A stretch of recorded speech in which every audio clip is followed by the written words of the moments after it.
Hey there, welcome back to my channel. If you're new here, thanks for checking in with me. And if you are a subscriber, thanks for coming on back. Of course, from the title, you know we are talking about this new Morphe foundation. It is the Filter Effect foundation. This is supposed to be long wearing, it's oil free, and it's also supposed to give you a natural finish. This foundation is also infused with hyaluronic acid, which is a skin smoothing moisture booster, vitamin E, which is a powerful antioxidant, and glycerin, and that's supposed to hydrate your skin for a healthy looking glow. And this is supposed to give you medium to full coverage. I feel like the filter effect thing is sort of a trend lately in makeup, so we'll see if this gives the skin that kind of blurred, soft focus effect. I picked up shade Rich 30 and I ordered from Ulta, so I also got a free foundation brush. So I usually use a Sigma brush to apply my foundation. I use the Air Kabuki, but I'm gonna try it with this brush since it came with the foundation. I recently added retinol into my skincare routine, so my skin has been a little dry lately. So before I put on my primer, I'm gonna start with the Elemis Glow Moisturizer, which is also sort of like a primer. And now I'm gonna go with my favorite primer. You guys know the Cover FX Mattifying Primer. My skin is pretty oily, so this really does keep me the most matte of any primer that I've used thus far. And then I just like to pick up any excess primer or moisturizer that's on my face with a damp beauty blender. All right, so let's get into this foundation. I only did a little spot test. I haven't used this at all. I just wanted to make sure that the shade matched, and I do think that it's going to be a good shade match. I'm going to pump it onto a little palette and then apply it with a brush to my face. I don't typically like to apply a lot of liquid to my face and then blend it. I like to sort of blend as I apply, if that makes sense. And this brush seems pretty nice. It's got an angle on it. The bristles are pretty soft, and it has a nice shape to it, so I think that it's going to work well for foundation. I don't know if it'll be my favorite. I think it's going to be hard to beat my current favorite foundation brush, but we'll see. We're going to start off with one pump, and then of course we can add more if we need it. I don't like to pump too much out and then waste product. So I've picked some up. This is how much I've got on the brush.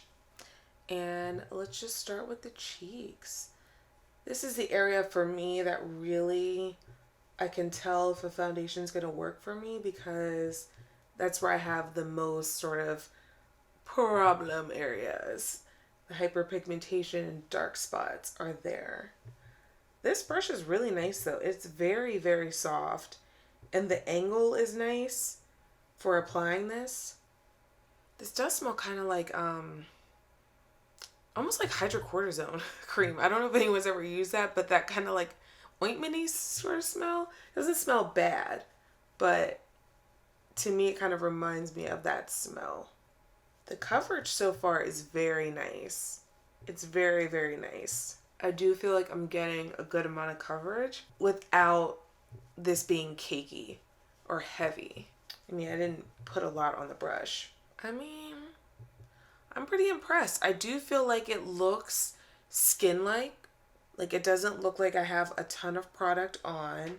The coverage is really nice, especially on those areas where I do have some darker spots, without me having to, color correct or do anything extra. And I don't think that it sort of dulled down my skin. So I think, like, you see, some sort of radiance on this side. I still feel like it's there on this side. So let's do the other side. So this is one pump coverage, and I'm pretty impressed with this. I think this looks great. I could see doing this, on a day where you don't have a lot of time to mess around with your foundation, just doing one pump, getting it on there, and going on about your merry way. So I think this looks good. I am going to go in with a little bit extra to see how buildable it is, because I think I'm going to go for a more full coverage look today. I'm only using about half a pump more, and I'm just going to apply it on the areas where I'd like some more coverage. And you guys know I like to just tap the product in where I'd like more coverage. Let it set a little bit and then buff out the edges. All right, you guys, I like this.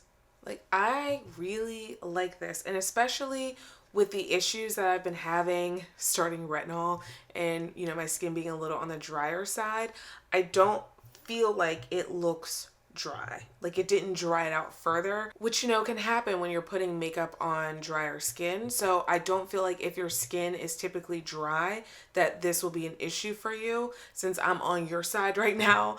I'm typically oily, so maybe once my skin kind of reverts back to its normal self, I'll see if I have any issues with it, you know, with oilier, is that a word? Skin. But so far, this is good. Okay, so now I'm going to apply my concealer to my chin, my nose, and under my eyes for some highlight. And I'm also going to apply my contour to the underside of my cheeks, around my hairline, my jawline, all that jazz. I'm also going to put on my cream blush because you know I like to do cream blush underneath my setting powder. And then use some setting powder, and we'll see how it kind of plays with everything else. So here's how the base is looking with everything done except for removing my under eye powder. I think that while applying everything else, this foundation played really well with everything. I didn't notice it breaking up any of my other products or caking up any of my other products, but I am gonna go in and do my brows and eyes and kind of let everything settle, and then we'll have some final thoughts on this product. So this is the final look. All in all, I think this foundation held up really, really well. And my first impression is that it's a win. I think the finish is really nice and skin-like. The coverage was easy to build without looking cakey, and it definitely played well with all of my other usual products. Plus, it's only 20 bucks, and I don't think that you can beat that price point. I think it is kind of hard to find good foundations in good price points that have, you know, a nice color match, a nice finish, and I think this accomplishes all of that. And the brush was also really lovely, and this is the Morphe E63 brush that came with the foundation purchase at Ulta Beauty. So let me know if you've tried this foundation and what your thoughts are. Don't forget to like this video and subscribe. I have a new video every single Tuesday and Friday, and hit that notification bell so you can be first to know when there is a new video, and I'll see you next time. Bye.